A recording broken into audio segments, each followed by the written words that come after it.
How to unhide apps from iPhone. Now, unhiding apps from iPhone basically depends upon how you have hid them. So if you hid them by just long pressing on a certain app and then you select remove app and then you select only remove from home screen, you did not select delete app or anything like that, right? You only select remove from home screen, then they can still be found within your app library by going to app library and searching for that app. And then you can just drag them back to your main home screen like this.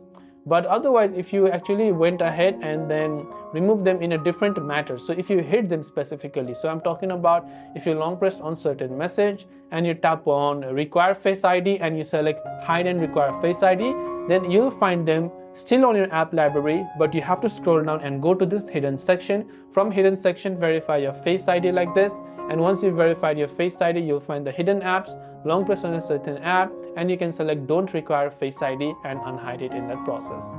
That way you can unhide apps from iPhone. If you have any questions, feel free to leave them down. Thanks for watching and see you soon in the next video.